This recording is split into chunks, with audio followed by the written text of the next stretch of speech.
যারা আছে ঢাকায়, আমরা যারা আছি বাংলাদেশে কনকনে শীত উপভোগ করছি। আশা করি আপনারা শীত উপভোগ করছেন এবং কেমন লাগছে আপনাদের কাছে সেটা অবশ্যই আমার কমেন্টসে জানাবেন। আমি আজকে যে বিষয়টা নিয়ে আলোচনা করব যে বিভিন্ন দেশের ভ্রমণ সম্পর্কে। আপনারা হয়তো সম্প্রতি দেখতে পাচ্ছেন যে ভারতের সাথে বাংলাদেশের তেমন একটা সম্পর্ক ভালো যাচ্ছে না। এই সুবাদে ভারত বিভিন্ন যে বর্ডার এলাকাগুলো আছে এবং যেখান দিয়ে বাংলাদেশিরা ভারতে প্রবেশ করতে সেই প্রবেশদ্বারগুলো বন্ধ করে দিচ্ছে। যেমন Akhaura border, Panchagarh border, Satkhira border, Mizoram, Tripura, Shillong, Siliguri এইসব এলাকাগুলো ভারত বন্ধ করে দিচ্ছে। বাংলাদেশে তাহলে কি আমরা কি হাত গুটিয়ে বসে থাকবো? নিশ্চয়ই না। পার্শ্ববর্তী আমাদের আরেকটি সুন্দর দেশ আছে, যে দেশটি অত্যন্ত সুন্দর এবং প্রাকৃতিক সৌন্দর্য ও নান্দনিক উপহারে ভরা, গাছগাছালি এবং যে খাল ঝিল বিল বৃষ্টিত সে একটি দেশ হচ্ছে নেপাল, যার 10টি এভারেস্টের 8টি নেপালে অবস্থিত। তো নেপাল হচ্ছে এমন একটি দেশ যেখানে বিভিন্ন দেশের মানুষ বসবাস করে এবং যে যার ধর্ম নিয়ে ধর্ম পালন করে থাকেন। নেপাল হচ্ছে প্রাকৃতিক সৌন্দর্যে ঘেরা একটি সুন্দর বিস্তৃত দেশ, যেখানে গেলে আপনি অবশ্যই স্বল্প সময় ঘুরে আসতে পারবেন।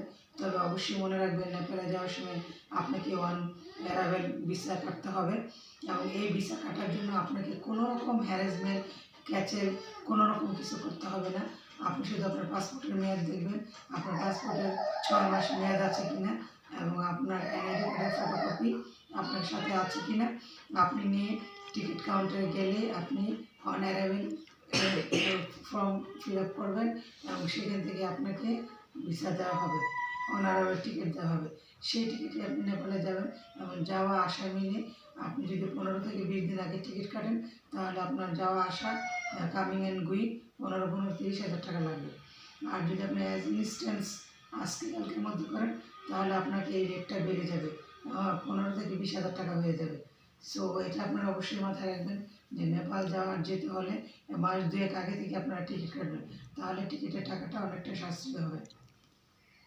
তাহলে নেপাল যেতে হলে আপনাকে আপনারা এই মুহূর্তে ঘুরতে পারেন নেপাল ভিসা ছাড়াই নেপালে যাওয়া যায় এবং নেপালের পাশের দেশে ভুটান, ভুটানের পাশের দেশে মালদ্বীপ, একসাথে 3টি দেশে আপনারা ঘুরে আসতে পারেন।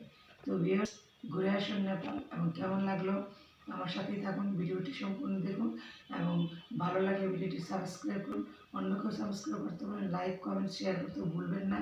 এবং আপনার নেপাল যেতে কী কী লাগবে, নেপালে কী কী কাগজপত্র লাগবে, ডকুমেন্টস লাগবে, সেগুলো আমার ডিসক্রিপশন বক্সে দেওয়া থাকবে, সেখান থেকে আপনারা দেখে নেবেন।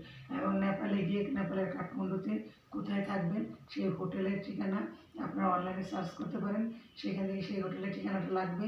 যখন আপনি টিকিট কাটতে যাবেন তখন আপনাকে এই নেপালের হোটেলের ঠিকানাটা লাগবে। তো এইসব জিনিসগুলো মাথায় রাখবেন এবং ঘুরে আসুন নেপাল। সে পর্যন্ত ভালো থাকুন, আবারও দেখা হবে নতুন ভিডিও নিয়ে। খোদা হাফেজ।